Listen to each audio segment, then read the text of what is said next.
Hello, everybody. I'm Andrew Okerlund. I'm 20 years old. I'm originally from Washington, a Washington local from the south side of the state, real close to Columbia River. Overall, personally, I'm feeling pretty good. My body feels decently well intact. How are you feeling, Ross? Amazingly well. Yeah, much better than I thought I'd be. Thanks to you guys. Sheesh. There's gonna be some things to unpack after this, kind of think about. And I think it's always kind of challenging when you're moving so fast, like reflect at what you just did.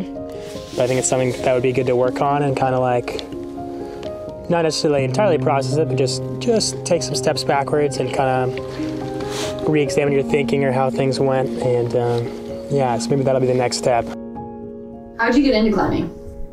Yeah, I got into it kind of as I got older and was able to like drive and kind of like go further from home into the mountains with my friends. You know, it starts with like backpacking trips and then just kind of like that little urge to go off the trail and like just once you find out that like you don't need trails to go places, which, you know, I kind of thought you did for some reason, it's like just so freeing and like you just want to go and see what else is out there, what else you can scramble up. And it's just like really freeing and fun. I took him hiking when he was 6 months old on Mount Hood. So that was his first hike. And he actually has in some of the Hiking with Children books that the Mountaineers publish, he has pictures of him on a few of those early hikes. So he also got the opportunity to be around my dad and learn from him, whether it was fishing or how to walk across a scree slope or how to get down a slope without falling, how to glissade safely. So that exposure at a young age and then the opportunity to chase after his cousins, who were all much older, really helped him. I think what I enjoy about mountaineering is certainly like the freedom you feel, and especially with some of these like less traveled peaks and there's less information and you kind of just like really get a experience just like finding your way to the top and encountering small problems and just kind of like using nothing but your mind and your body to get through them. I like solving the problems that come up, and I guess the fact that there is risk involved like definitely makes it more rewarding when you are able to solve problems. Who are the Bulgers? Isn't the first question what are the Bulgers? Okay, sorry, what are the Bulgers? You just told me I could share. The Bulgers are the 100 highest peaks in Washington, and before, they didn't always exist, right? Peaks did, but the list did not. So the list was constructed in the 1970s, kind of just by a group of mountaineers piecing together different peaks from the different maps that had come out recently. And eventually they cataloged all 100 highest peaks in Washington, or the peaks that they thought to be the highest, and put them on this list, which then kind of gave like the most voracious and like kind of bored mountaineers in Washington like a real quantifiable measure to go after, and that's what the Bulger list is. It's kind of like, I don't know if I call it a test piece, but in a way it is kind of like definitely near and dear to like, I'd say like local Washington mountaineers. I heard about Jason Hardrath and Nathan Longhurst, who were the first two people to do it in a season, and I kind of thought like, wow, like that totally seems impossible.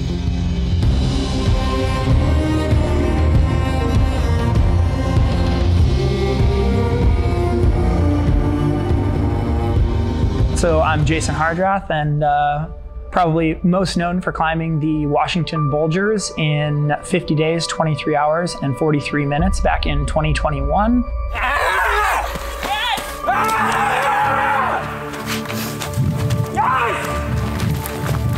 But I've chased various mountain records all around the country and the world. Andrew reached out to me, and he wanted to take on the Bulgers project. He wanted to take on Washington's 100 highest peaks, and in a single push, he wanted to do it in a season style, which was my hope, and Nathan Longhurst, who did 65 of the peaks with me, it was his hope that other people would want to like see if they could do this whole lifetime list. For some reason, the idea really stuck, and I was like, oh, well, I don't know why, but I just felt like it could be something I could do. And then I kept thinking about it and kept thinking about it. And eventually just really latched on the idea of like committing to something and kind of what would happen if I like shifted the way I live my life towards a goal. I instantly, took a liking to him because of his bold vision for taking on the Bulgers in a season. Anyone that's willing to dream big and be ambitious kind of wins points in my world because, well, I've lived that way myself. And it turns out he just really wanted to have a genuine experience learning as he climbed through the mountains. And his plan was one of sort of like a graduated progression from easier peaks to harder and more complicated peaks, from easier logistics to harder and more complicated logistics. And he wasn't looking for like a simple, you don't climb Washington's 100 tallest peaks, the Boulders list, just because you're looking for like a simple, easy tick list accomplishment. Like there's lots of other stuff you can get that from in life much easier, especially as a college student. And it wasn't about the end accomplishment so much as it was just about the experience of how to fill the time, how to fill the moments of a summer between, the last class before summer and the first class after summer. You're gonna do what? Aren't you supposed to have a summer job? Of course, I hadn't heard of this list, and I hadn't heard about the experience. And you're like, how many peaks? How far? How many miles? How many days? How are you gonna afford this? You have no money. At first, I think I kind of made a budget and like totaled everything I would need to do to make this happen. Like, okay, like what food am I gonna buy? How much gas money do I need? Like what equipment do I need to buy? Do I need to pay for classes to learn stuff? I'm too worried about his skills based on the feedback I had received from my friend Mike, who taught him some of the skills. He just said he just picks it up like that. So, huge undertaking, right? But I thought I was totally supportive as long as he did it safely.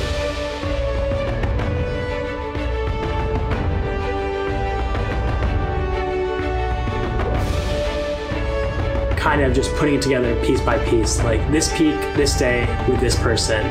And I did that like 100 times. He likes making decisions and he loves problem solving. And certainly this project was one big problem to solve. Commitment. I've always struggled with finding balance in my life. I find it easier to dunk my head deep, to obsess over one thing until it's done. Climbing the Bulgers felt like a perfect fit for my craving towards commitment. 9 months before starting, I committed to trying. From then on, I dreamed about what it would feel like to call the Cascades my home, to separate myself from everything else, to have one thing on my mind, to live for my dream, and to wake up every morning with a purpose. This is Ross James Wallette. He is 41 years old. He lives at 1146. Anywho, I think in terms of our partnership, it works out pretty well for some reason. Let's see. Really? My name is Ross James Wallette.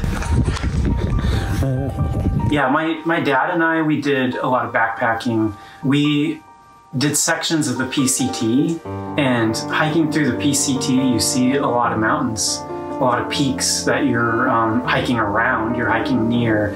I just kept looking up at them and feeling like those peaks were calling my name.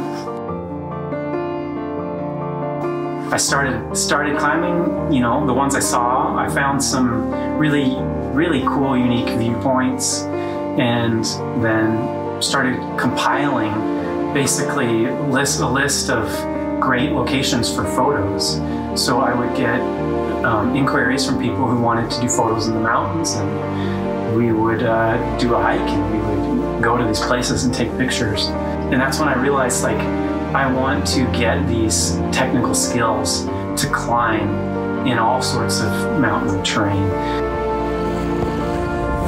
Yeah, Andrew saw that I was climbing some Bulger peaks because I had decided in fall of 2022 that I would make it my own personal goal to climb them. So there was a couple months there that I was climbing them regularly, and Andrew sent me a message and he said, he had some ideas about climbing all the Bulger peaks next year and was curious if I would join. Yeah, not having met Andrew in person, there was definitely the thought that everyone I talked to in the back of their mind was the thought that who knows, you know, if this guy, Andrew, can actually do it. You know, maybe he's going to get out there and he can't do it. Or, you know, maybe he injures himself. You know, it's like, it seems like there's more obstacles to this working than not. There's the expeditions, like we could hop on a plane and fly somewhere, but not really looking to do that. Instead, here at home in Washington, there is a lot of cool mountains, and instead of just trying to pick, you know, the classics or the volcanoes, it's like I'm just going to try and pick the cool ones. No, here's the tallest 100. You get the beautiful ones, you get the crappy ones, you get all of them, you know. I really remember feeling kind of underprepared. Like, obviously I had all this planning done and like my mapping and my partners, and I'd been training, but there was just like such a gaping hole in my head. Like, you've done all this preparation, but you have no idea what it's actually going to be like. And that's kind of just like the reality of it, is like, you can only do so much until you just have to start your journey. And I think like I was definitely feeling that, like, just unsatisfied in what I'd done, but also knowing like, well, I guess there's not really much more I can do until I start.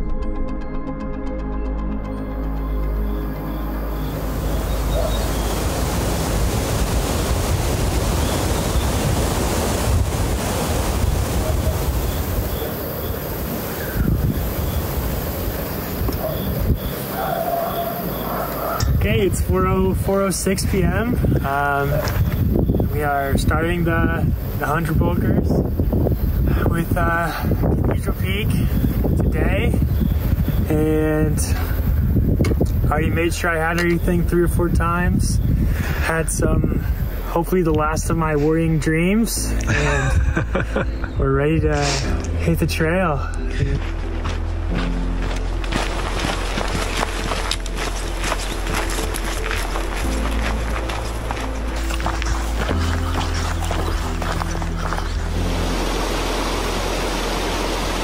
Learning and experience. On my first day of the project, I had climbed 10 mountains in my life, and I started rock climbing a year ago. To most people, I was ambitious and inexperienced. I knew that, but I also knew I could learn. Each peak represented an opportunity to learn, to familiarize myself with the terrain of the Cascades, learn the best way to hop over a down tree, how to test for good rock on a down climb, which snow bridges to trust, when to pull out the rope, and when to stop. Knowing this, I created a very intentional order to climb the peaks. At first, I focused on movement and navigation, learning how to quickly move over the terrain by climbing the peaks that didn't require ropes or much technical prowess. I then steadily introduced technical aspects such as glacier travel and rock climbing. By the time I was facing the test pieces of the list, I was ready. That was a little bit cold. That was a little bit cold. I remember we made camp, and then I was like, wow, like, we're moving really slow. Like, this is not fast terrain. It was like boulder hopping and stuff, and like, Ross was more experienced than me, so he was going faster, and I was just like, wow, like, is this how it's all gonna be? Like, is it all gonna be this slow? Oh, so wet. I remember thinking like, I'm not miserable. This is not miserable. I'm not miserable. I'm not miserable. I'm just doing this. It has been a 21-hour day, and just a lot of things happened today. If you can see on the side of the tent, there's a bunch of snow. And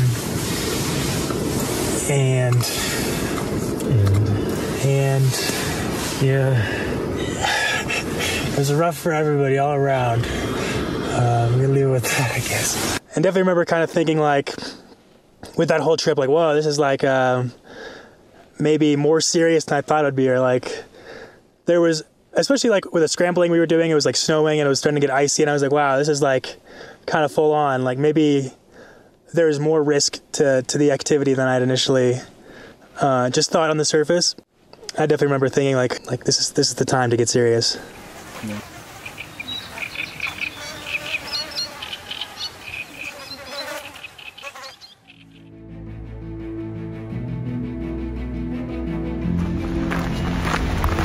Day 2. Robinson Mountain. Go.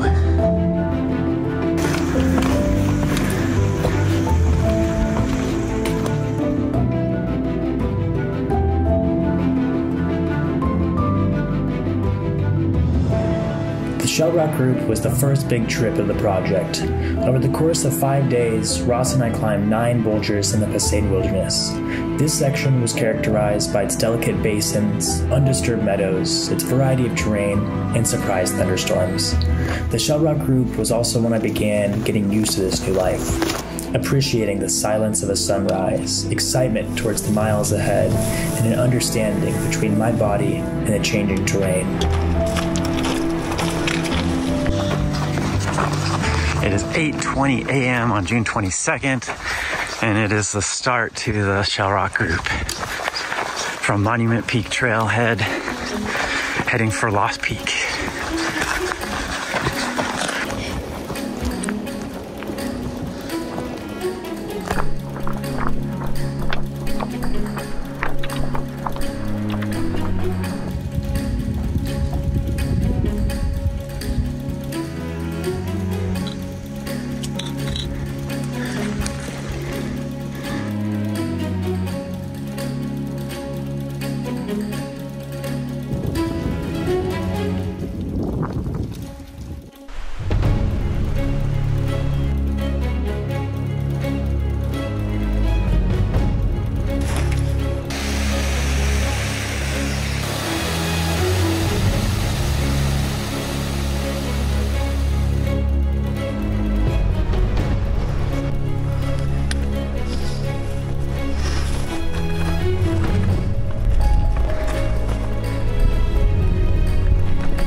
Number 9. Fueled by Rage Against the Machine. Look at that. Yeah.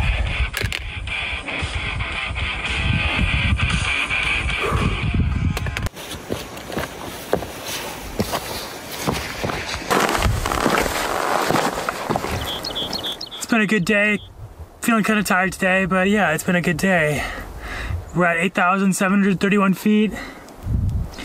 I've been figuring out a lot of things. This whole thing, I'm realizing, has just been like a lot of learning. I knew that going into it, but I'm excited to learn just like a lifetime of knowledge and skills in one summer. Thought it was pretty sweet. Definitely got a bit of a heavier pack this time. Might have been pretty close to 420 when you got it. Oh, you just audio bombed. Andrew's getting high at 420. Ross isn't getting high, if you know what I mean. Yeah, that's what we got going. I'm high down here on these views,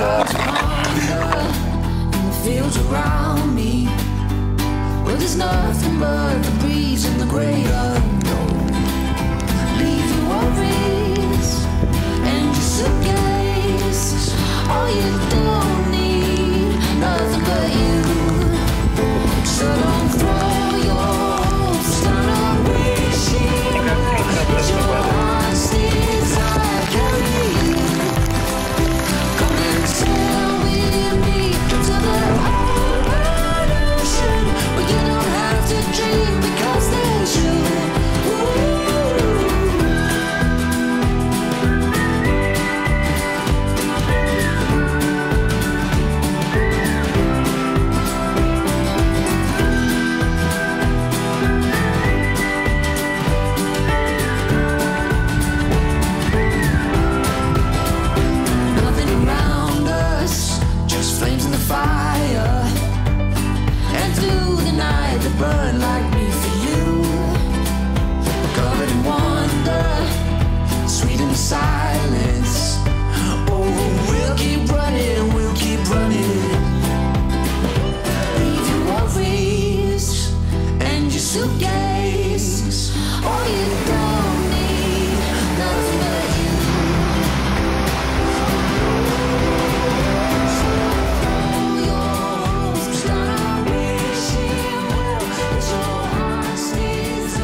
gravy. I just can't believe my eyes.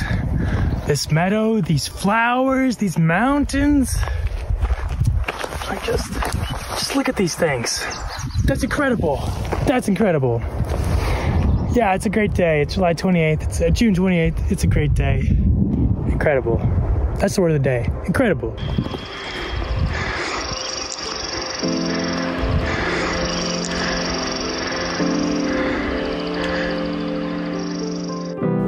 I had no idea if this was possible for me to do. Objectively, it had been done. But could I do it? I approached the entire project with a new perspective on success. Just trying, just starting, just going until it didn't make sense was success. Not fearing failure, but living in its uncertainty. Living one day and one peak at a time. Just enjoying my time in the high places.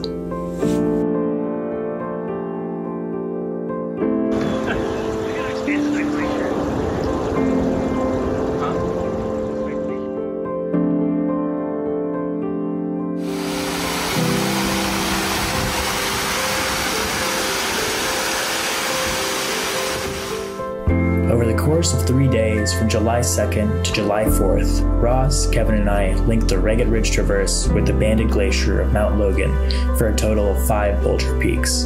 Ragged Ridge is comprised of Missachi Peak, Katsuk Peak, Kimtop Peak, and Kosho Peak, all 4 of which we climbed on the first day, characterized by miles and miles of ankle-breaking side-hilling, loose rock, circuitous gully systems, and the occasional bomber scrambling.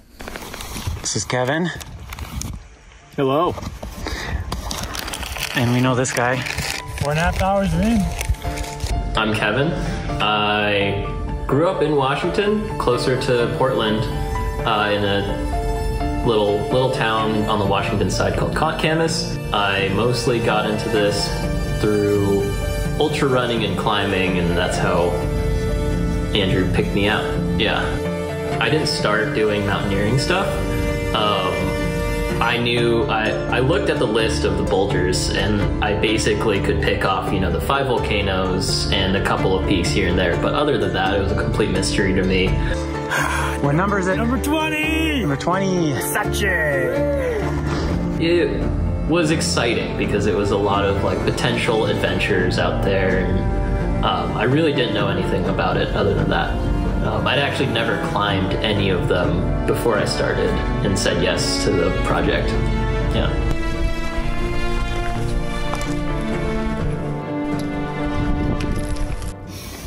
You took a while to get up here, but we're here. Yes. Oh, yeah. Yeah. Let's go.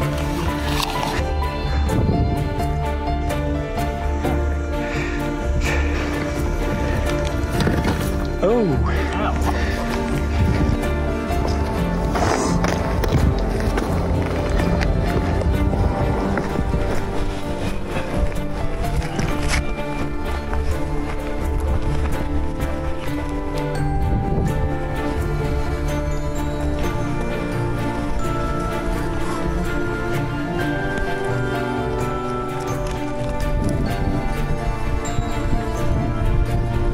Side hilling and traversing on part way up the mountain, and you're kind of going up and down these drainage gullies, and it was I'd done a fair bit of technical rock climbing, and so I thought I was pretty used to the exposure.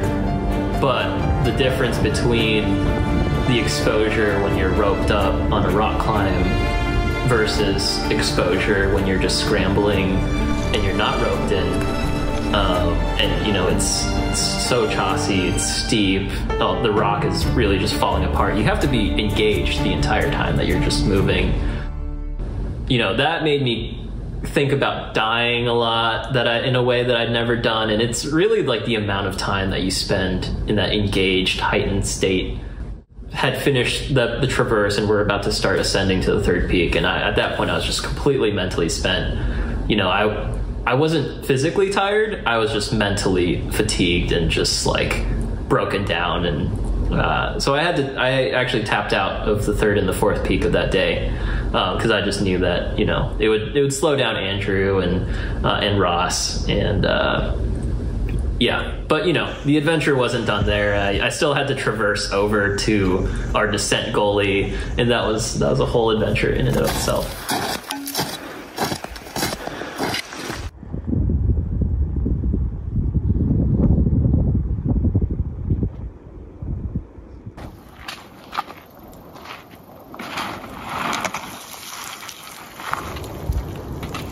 Good morning from the Vivi spot.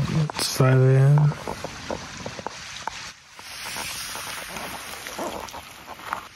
Slept pretty good, honestly.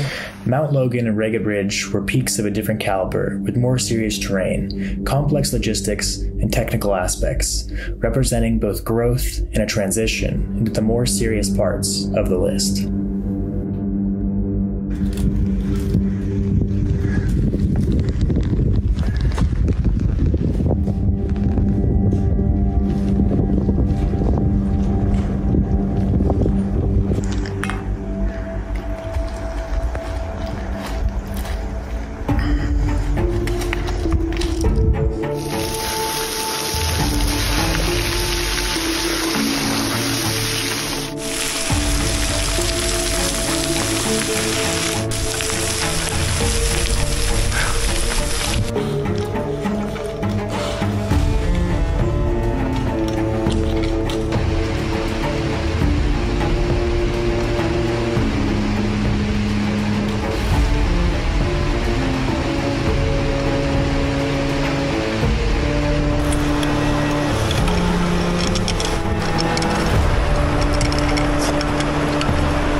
Summit of Logan.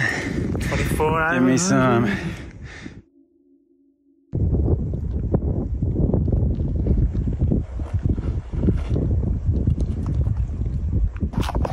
Top of Abernathy Peak.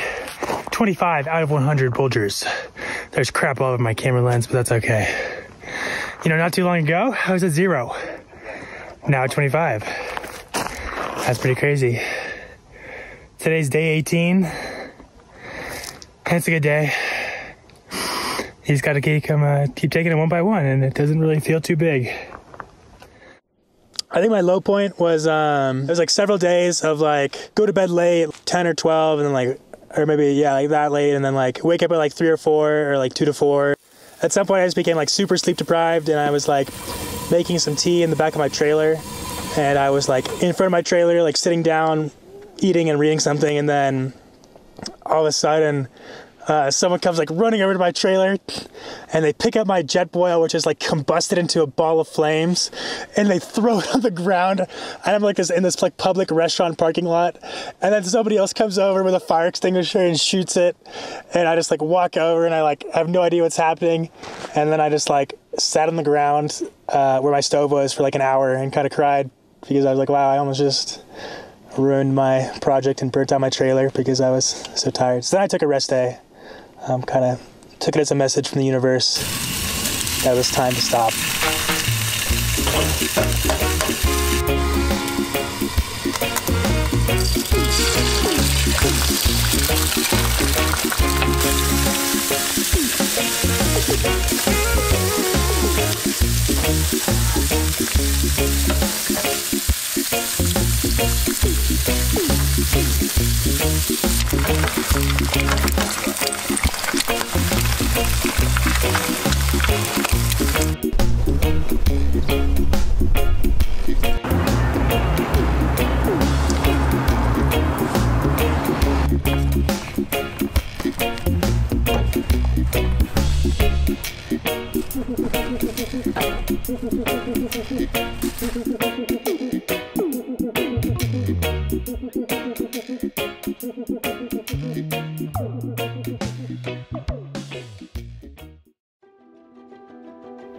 July 11th marked the 24th day of the project. By this point, I had planned to have climbed 38 Bulger peaks, and had managed to follow my hypothetical itinerary pretty closely. I was only 3 peaks short of this goal and was nearly done with all the peaks in the Eastern Cascades. Unfortunately, it was only a matter of time before my careful planning was bound to change, as logistics grew more challenging.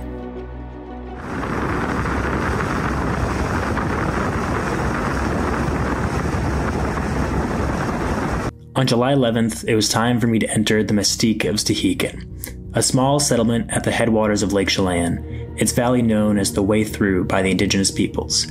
With no roads in or out of Stehekin, Ross and I arrived on a ferry that we caught from the town of Chelan. Over the course of the journey up lake, it became more and more apparent how special Stehekin was, and how wild the surrounding wilderness would be. Stehekin was the starting point for 11 Bulger peaks, which Ross and I planned to climb over the course of 12 days. Because of the region's remote nature, we had to pack all our food and climbing equipment in for 12 days.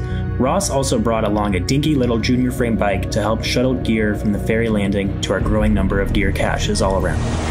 That's food for 4 days coming up. I spent the first day by taking in the magic, watching fire planes work the smoke off the valley walls, admiring the blue of the water, and licking cinnamon frosting off the tip of my fingers. The next morning we followed the Devore Creek drainage up until its intersection with Bird Creek. We put up camp and agreed a siesta was appropriate before starting the bushwhack towards Devore Peak and Tuption Peak.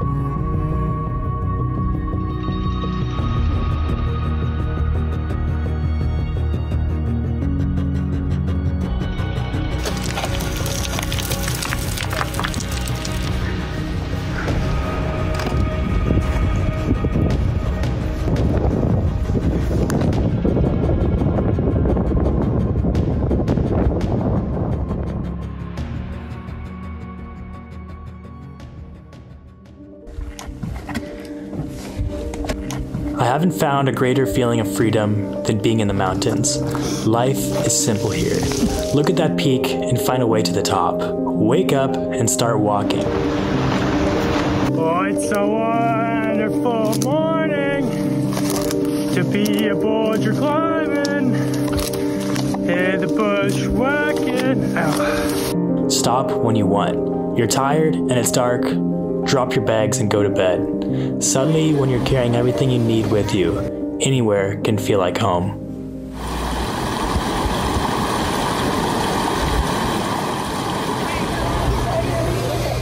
I was fortunate enough to have friends with such short memories. No matter how miserable Kevin was on a past climb, he couldn't stay away from the wonder of the Cascades. I called on Kevin to partner with me for the Bonanza Dark Traverse, a compelling and possibly treacherous 1.5 miles of alpine ridgeline from the summit of Dark Peak to Bonanza Peak, much of it a knife-edge ridge with extreme exposure. Kevin stepped off the ferry bearing gifts of day-old Mickey D's, Costco cookies, and Ziplocs of Nutella, and more than enough stoke to share. We quickly condensed our climbing rack, gave our extra gear to Ross, and told him to turn his radio to channel 11, and get ready to meet us on the summit of Bonanza. The 3 of us had constructed a most masterful plan to rendezvous on the summit of Bonanza with Ross and one of his climbing partners, Kelly. The shuttle for the trailhead was ready to leave, so I dumped my nugs and cookies into Kevin's helmet and enjoyed every last bite of that sweet and salty combo on our way to the drop point. Spreading. Yeah. I think we have reached the call. Kevin found a sleeping spot for the night. Yeah, beautiful area. Sleeping on rocks tonight. It'll be so good. The next morning, we woke up at 2 a.m., melted snow, roped up, and began our climb up the Dark Glacier towards the summit of Dark Peak.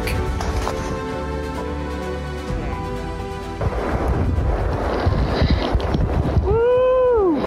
Hey Kevin, where are we at? Dark Peak, baby. What's next? Woo! Bonanza. What are we gonna eat? Oh, it's just some cinnamon rolls. From where? Stehekin. Oh, from Stehekin Bakery. Oh yeah. Oh yeah, it's a good day. Oh yeah. How is it? It's good. Wow. Are you nervous? Not yet. Okay. Try not to really think about it. Yeah. Okay.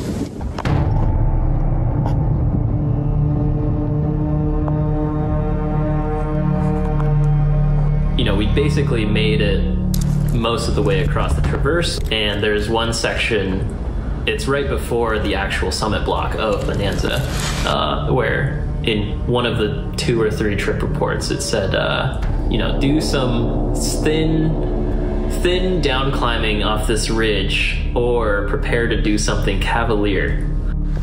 How's it look up there? Looks like this is the way. More down? No, like, I mean, I would stay on the ridge. Okay. Andrew led it, and he made it across safely, and I followed him and didn't quite like the look of his approach.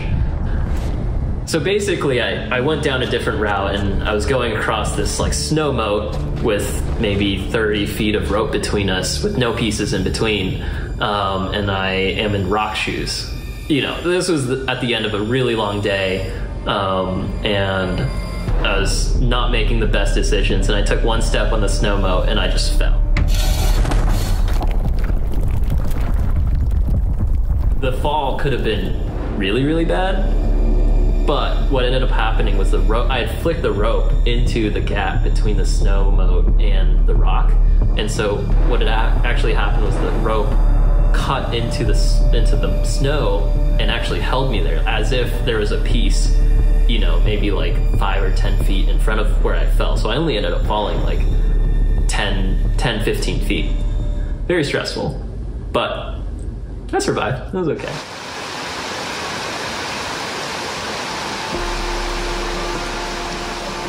This plan that Ross had, to me, Andrew and Kevin on the summit of Bonanza, I am just like, there is no way this is going to work out. That's impossible. The plan was to meet them in the morning on the summit and then all come down Bonanza together. I'm just thinking this is impossible. How do you time that correctly?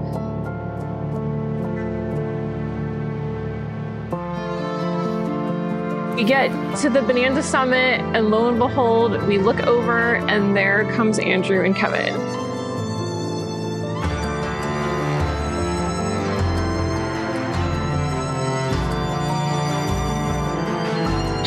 And I couldn't believe it. It was amazing. It was a great experience because we got to be on the summit and photograph them coming up, and it just looked just impossible climbing these cliffs and these bands, and it was very inspiring.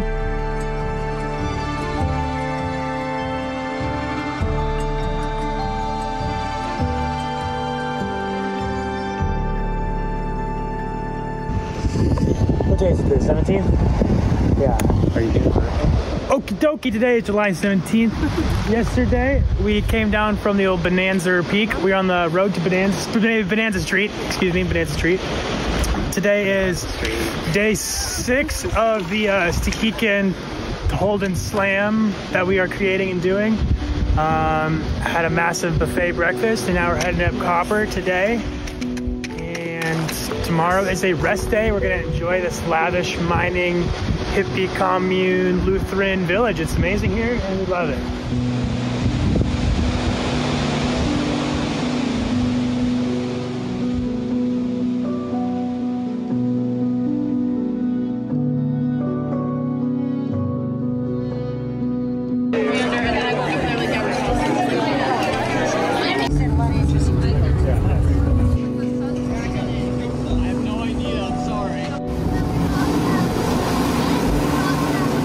A stylistic decision I made was to largely avoid climbing alone. I chose this for reasons of increased safety and companionship, so I tried to find partners whenever possible. But this stylistic commitment also served as an enormous conflict, often leaving me scrambling to the last moment to lock in a partner, using my Garmin to coordinate with people from a current climb and rearrange my desired itinerary based on who wanted to climb what. I ultimately stuck with my choice to avoid soloing, but it wasn't without its frantic moments. So Kevin, what day is it today? What's going on? It is Monday morning. It is 3:23 a.m. I'm eating a jelly donut. We are at the Lake Stewart Trailhead, and we're about to go do some enchantment peaks.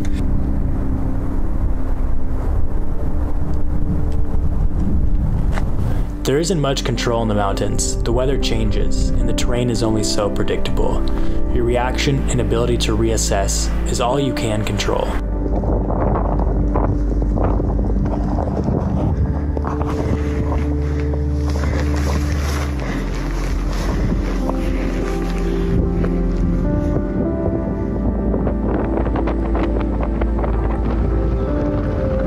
Evan and I decided to inhabit this cave instead of setting up a tent. So today we are spending the night like kings in a castle of granite, and we're getting some dinner going, and yeah, just hanging out in the cave.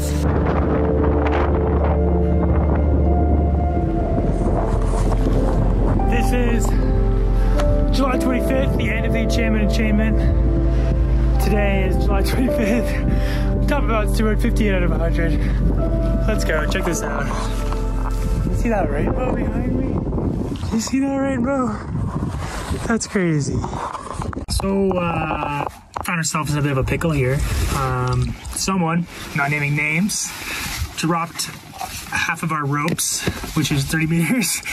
Luckily, I feel like the Cascades are notorious for really ragged, gnarly wrap stations that are just like littered with tat. So I am being a good Samaritan and cleaning those up while also making us a tagline that will hopefully reach the ground.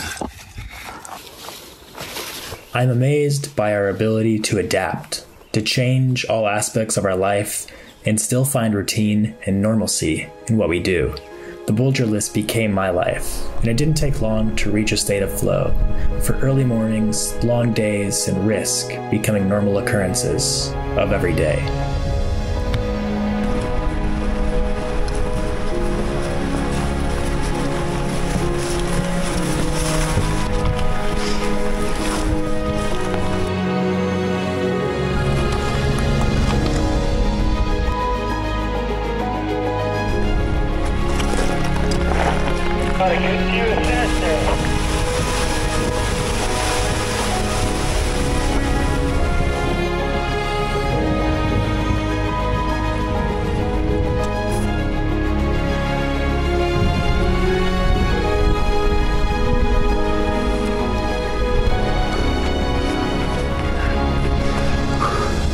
I am huffing and puffing as we approach Sinister Peak right here. Yes! Sinister! Wow!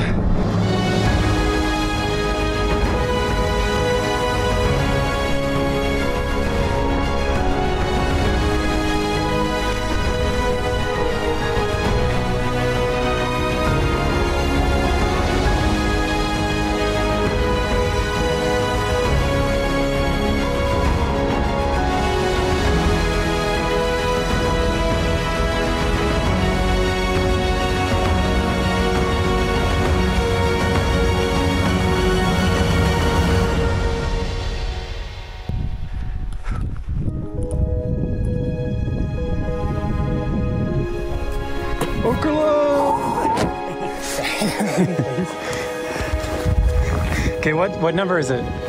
61. Whoa! Wow.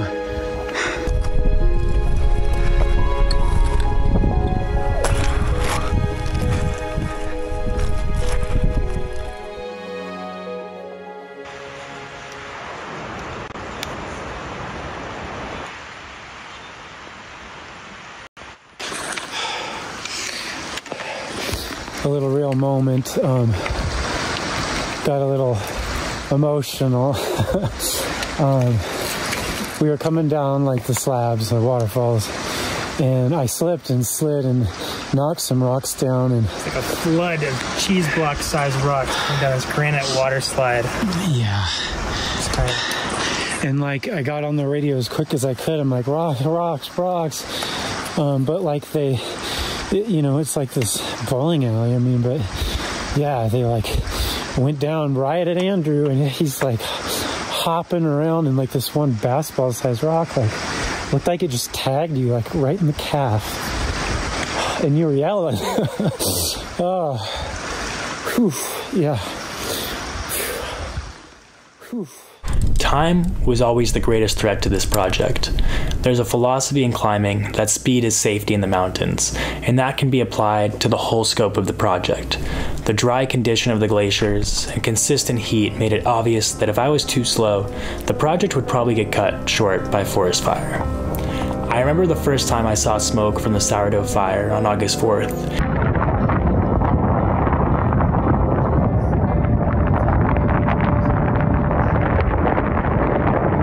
Wildfire burning in the North Cascades is sending a huge plume of smoke into the air. Viewers sent us these photos of the sourdough fire tonight. The plume can be seen from the Puget Sound area. The Ross Lake Resort is closed because of this fire. The sourdough fire is now more than 500 acres. It is not contained. The next thing I heard was that Highway 20 was closed, a highway that was key to the completion of this project.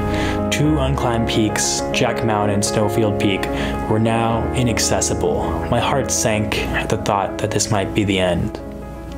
Despite this possible reality, I kept my spirits high over the next several days while I climbed classic North Cascade peaks with the human-powered crew. Let me know when it's rolling. It's rolling. Oh, it's rolling. My name is Langdon Ernest Beck. I really like Chauce and starting fights. And I am Jeff Hashimoto.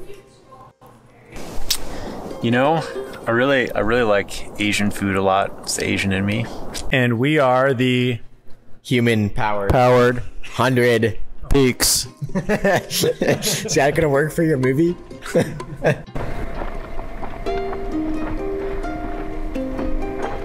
The Cascades are so beautiful, and the relief is incredible, the diversity of ecosystems is incredible, the mix of snow and rock and glaciation and geology is wonderful.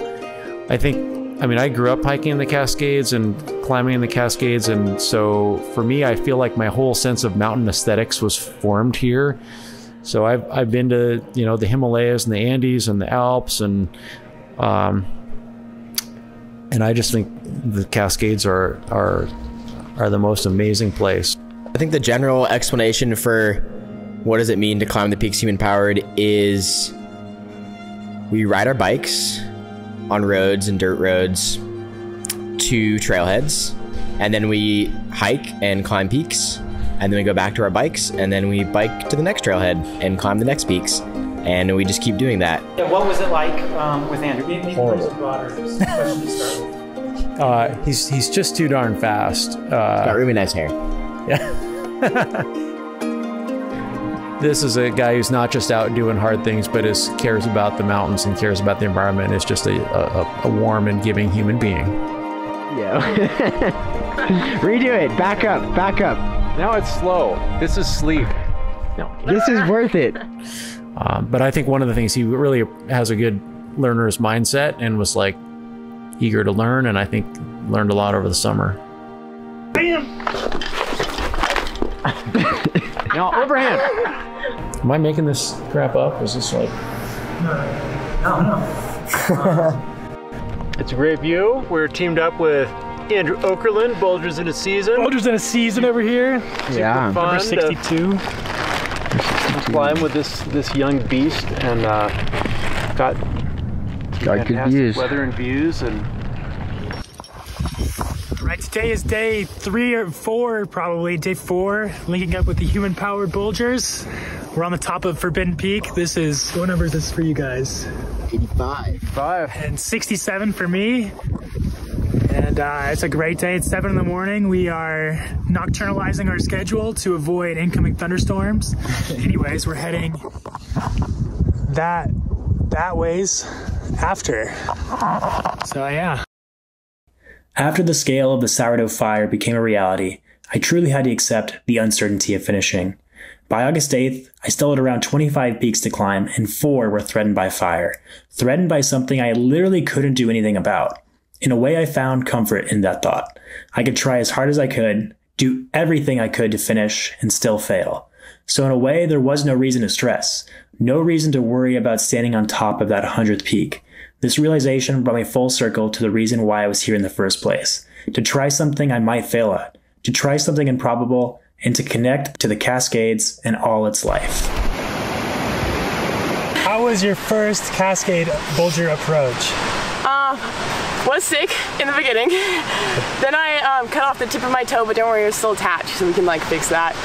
And then now we're here. Yeah! Happy claps.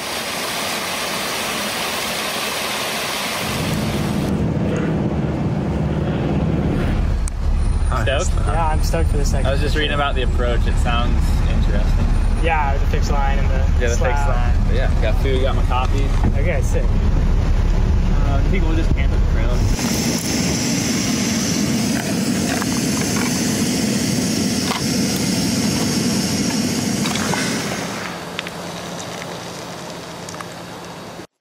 All right.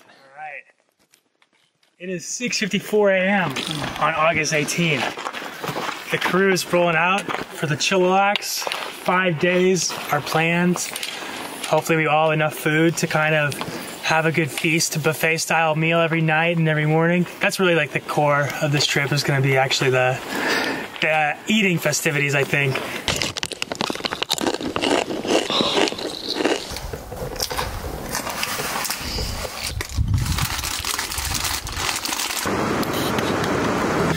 Welcome to the cooking show.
Some dinner.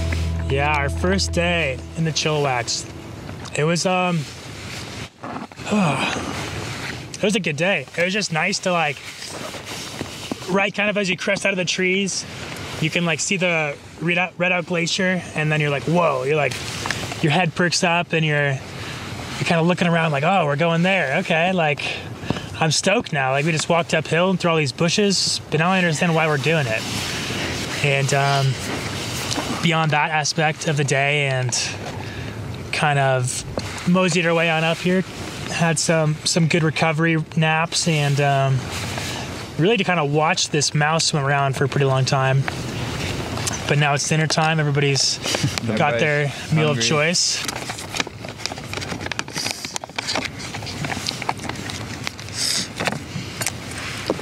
It's like food is totally worth the wait, I think.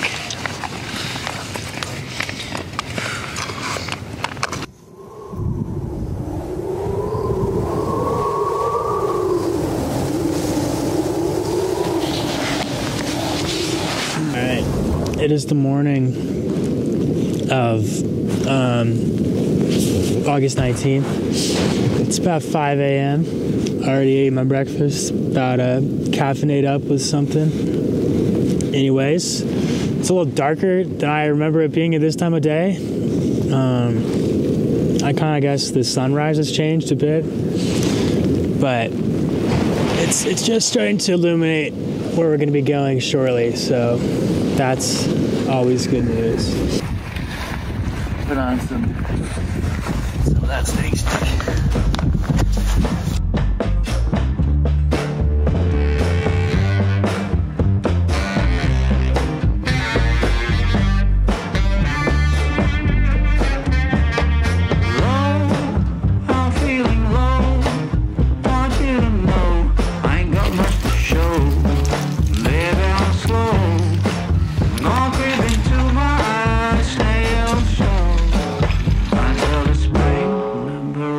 From my winter hell, I've got candles and candy. I can be your daddy if you only let me creep into your prison cell.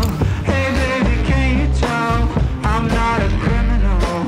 Your choice is seminal. I want you to stay true to what's right for you, no matter who or know what will others say. Just find your way. Try to stay true.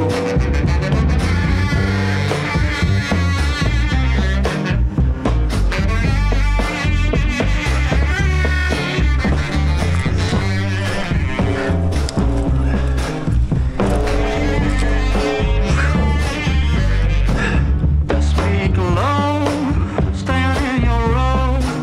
Try not to show this life's a show. Try not to glow. Way down below, oh, it's a lot of woe. And that's not a place where you would like to go. I've got cigarettes and brandy, which could come in handy if you just help me loosen up my hand grenades fuse. Baby, don't refuse my truth, but it's up to you not to choose. I want you to stay true, what's right for you, no matter who or know what will others say. Just find your way and try to stay true. How you feeling, Ross? Oh, this is cool. Well, the rock is good. It's pretty great, but a lot of this stuff. This is one big loose block. I don't know this one. Wait, what was that one again? Yeah. Oh, that one's real good. Wait, what about that one? Oh, no. He is currently dangling in the air. Yeah, this is up here still tied in, taking a quick nap. Get to the cliff. Just find your way and try to stay true, true, true,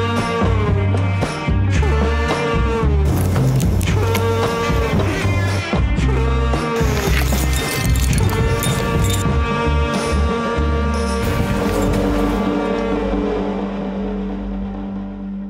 How's it feel?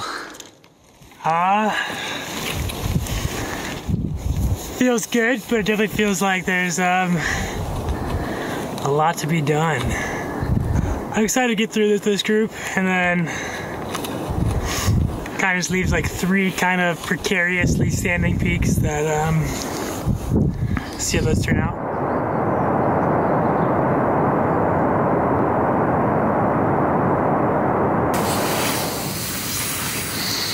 All right, Andrew, you want to give us a little morning update? Yeah, it's the morning. We've been up for about 35 minutes. We're moving a lot faster than we were yesterday because it is quite a bit warmer. Yesterday we climbed one peak, and it's probably like one of the only days that I've ever only had took the longest to climb one peak besides like maybe Mount Rainier. Like it was a long venture for that one. But today, hoping to climb Mount Redoubt and Easy Mocks after we get moving.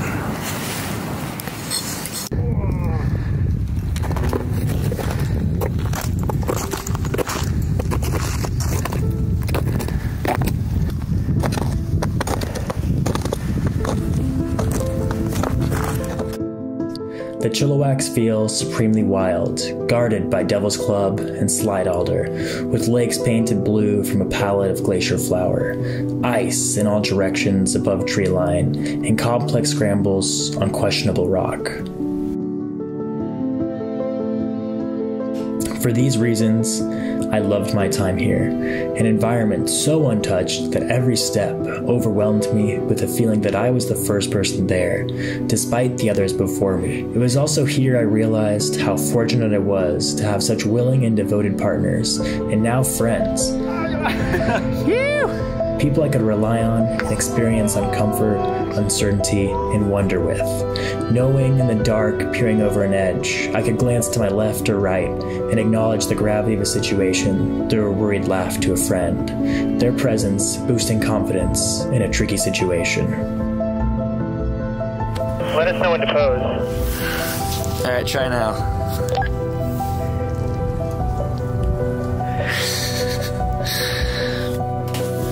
After climbing the Mox Peaks and Mount Redoubt, we moved our camp from Redoubt Call to Ouzel Lake in preparation for the next 3 peaks, Rom, Custer, and Spicard. Ross and I woke up at Bulger time and crossed into the marshy drainage and headed towards the headwaters of Depot Creek, and then into the Silver Lake drainage in pursuit of Rom and Custer. We made good time up Rom, good enough that a nap was appropriate.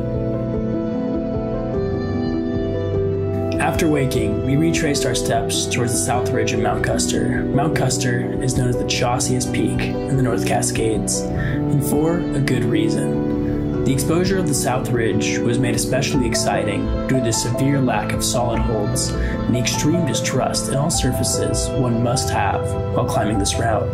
Finally, by 5 p.m., Ross and I met Lucas at the base of Mount Spicard, the last peak of the trip.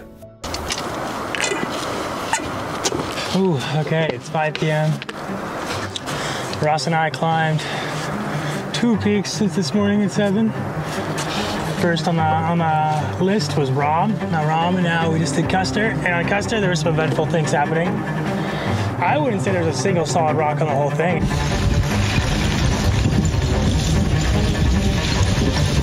When you're going down stuff that's loose, you can like sometimes kind of ski it, like put your feet in front of you, pretend you got skis on, and just kind of ride all those loose rocks that like it is big or smaller.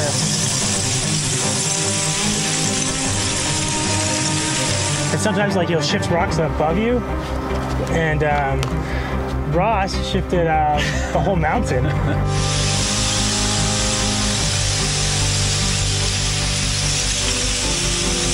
Like literally hundreds of vertical feet of rock, maybe even like 100 feet wide, just avalanched off the mountain.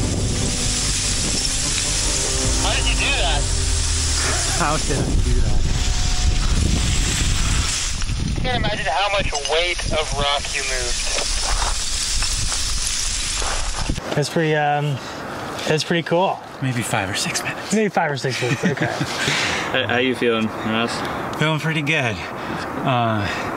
We did a good push off a cluster. It was longer than I think we estimated, but yeah, I mean, I really pushed it. I think we made a good pace, but there's Spicard up there. We had to decide. All right, Andrew, what would you do differently if you had to do this trip over again? I hate to say it, but I think I would climb Spicard in the daylight.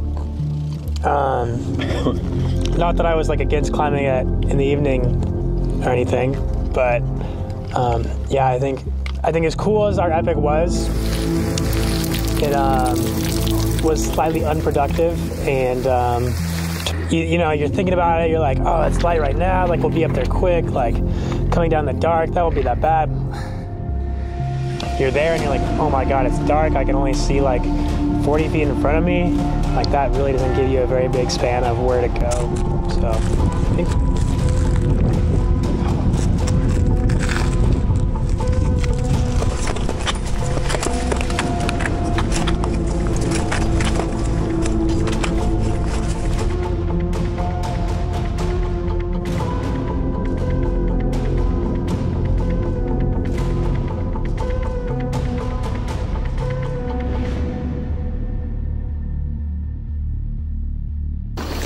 we managed to find a better route down in the dark than we did on our way up in the mostly dark, which is good. And now we actually got to figure out the entire beta for this whole rest of the climb because we messed it up so terribly on the way up. So we're gonna go stay low, do this kind of exposed traverse by these crevasses, go at a 32-degree angle uphill towards the col of Solitude and Spickard, descend that col, and then this is kind of where the creative bit happens and the real alpine artist comes out in all of us because we have an ice field to get down and none of us ever actually used a V-thread.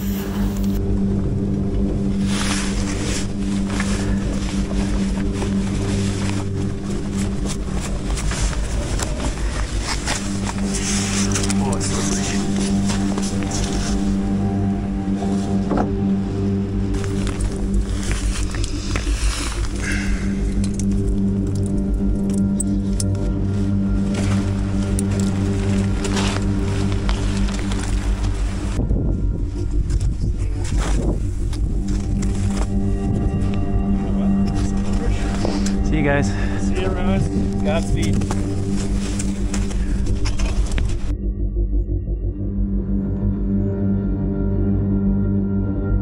Andrew's doing his first. So, little mistake. The rope, we started pulling the tag line, but the knot wasn't taken out of the end, and it's up there a little ways. So we gotta, Lucas is climbing up there to go get it again. Hopefully it's almost out. Which side is yours? Yeah, that side right there.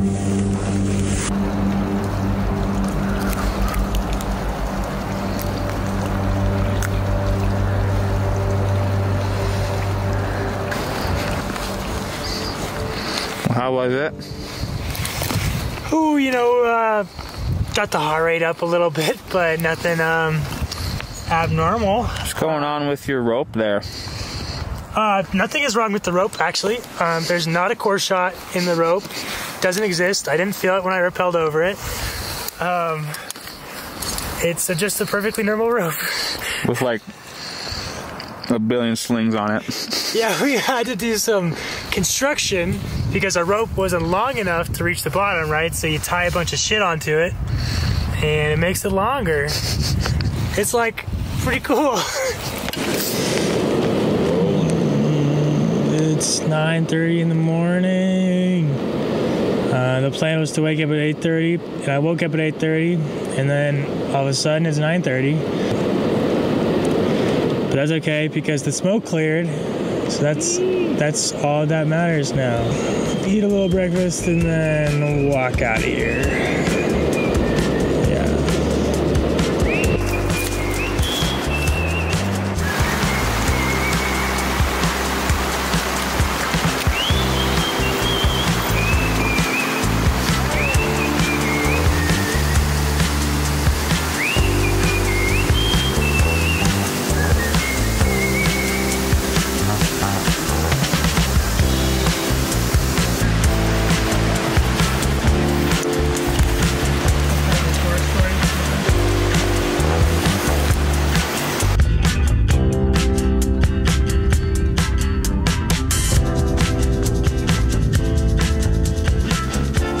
Looks like your eyes are like glazed over. Are you a little tired? The intensity of the sun was reflected most in the condition of the glaciers, displaying late summer status in the months of June and July, and exposed to their icy bones by August. Access to some peaks entirely depended on their glaciers. By mid-August, this rapid melt was especially distressing. Mount Rainier, Little Tahoma, and Snowfield Peak all remained unclimbed, and the condition of their glaciers were unknown.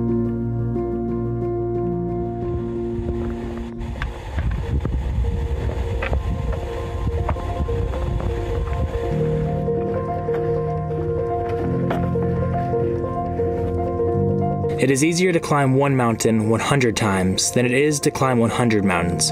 By forgetting about the end and restricting my reality to a single day or a single trip, I am able to live presently and understand the importance of every step, how one step moves me closer, and how really all I need to think about is the next step I take. I am at the Heliotrope Ridge trailhead with no one else except Thomas Taylor. Welcome. We're about to bike 5 miles up to the top, set up camp, and start baking a day. Whoa, we're back at the car. Biking uphill is a lot harder than walking uphill, it turns out. Anywho, we're gonna use our 231 horsepower, maybe 193 horsepower, and drive 2.5 hours around the mountain and come up the Easton Glacier because we are wusses and our quads cannot handle that pavement. We need to say that. Ain't gonna happen. Ain't gonna happen. All right. September 1st. Fording the Napika River at dusk almost brought me to tears. An emotional overload, not of sadness.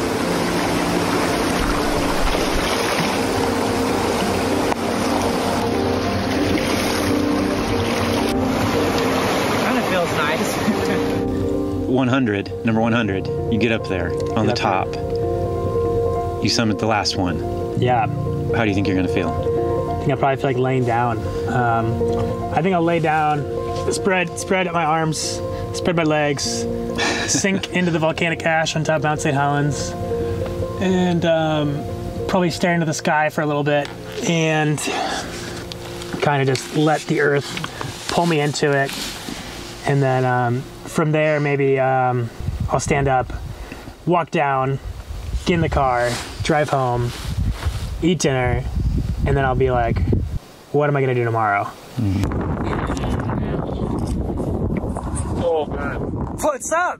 Peak number 99, Mount Adams. One more to go, One more to go. Woo. Kevin joins me again. He was surprised. He thought Rainier was the last one a few weeks ago, and he thought Glacier Peak was the last one last week. But he's back again. He is like, yeah, anyways, cruised up here in about 4.5 hours. We're eating this now. And we're gonna head down and, yeah, seriously, one more to go. One more to go. It's a victory lap now. Oh yeah. Oh yeah. My brother Vaughn was one of the first people I told about my dream to climb the Bulgers. He was also one of the people I got to share the final peak with, an experience further enhanced by being brothers. Vaughn joined me for the last 7 peaks, coming to Washington from his home in Salt Lake City. His timing couldn't have been better. Kevin couldn't get any more PTO, Ross was short on time, and I was unable to drive without falling into an unresponsive stupor. So it was a relief to have him commit to climbing the remaining peaks of the North Cascades, Glacier Peak Wilderness, and the southwestern volcanoes. Mount St. Helens, the closest boulder to my house, the one I grew up staring at, the 100th peak. On September 11th, Vaughn, Kevin, and I completed this journey, moving with speed and excitement and without a care, running and laughing and giving up on any concept of pacing.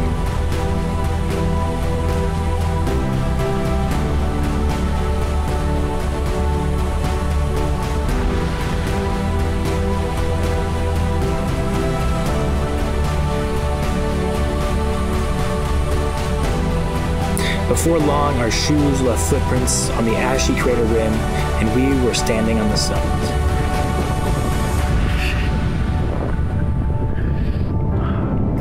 No, Ash.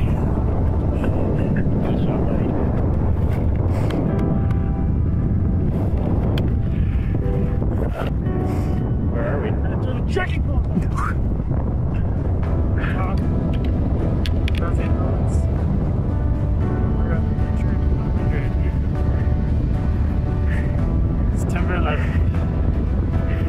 88 days in 2023. How you feeling?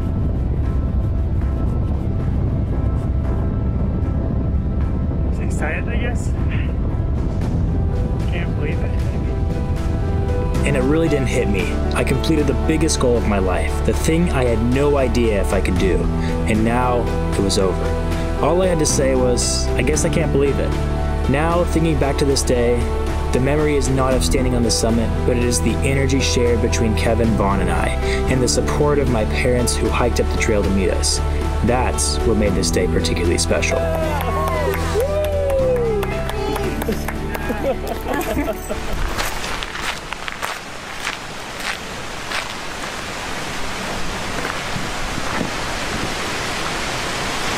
Where's the fun in everything going according to the plan? Things will go wrong. You'll be too slow. The sun will set. You'll choose the wrong route. The weather will turn and you'll make mistakes. But that's no excuse to have a bad time. I was there to be challenged and to experience the mountains. I kept this thought in the forefront of my mind, reminding myself of it in trying times. Thinking to myself, these are the experiences I am seeking out. These are the experiences I am going to remember. These are the experiences I will choose to smile through, to embrace, to adapt, and to keep going. Now that this chapter has ended, the memories that flash in my mind like fireworks are the ones when thunder pushed us off ridgelines, when the sun was faster than us, when rocks became our bed, and when our smiles persisted through worry and uncertainty. The impact of this project is hard to quantify. In a lot of ways, I feel the same, but in a lot of ways, I know I have changed. I worry less, I choose to smile more, and I think bigger. I understand potential and possibility better, and I know not to be scared to try. I have a better understanding of what's important to me, friends and organic experiences, and a desire to commit to a passion and see it through. And my love for freedom, adventure, and the mountains has only grown even greater.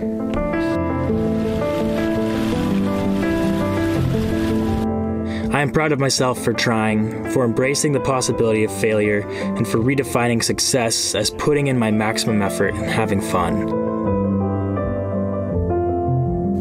I am grateful for my time in the Cascades and the opportunity to live a simple and rewarding lifestyle, one which I was able to share with many others along the way, and I am thankful for those who joined me and stretched themselves thin to help me live my dream.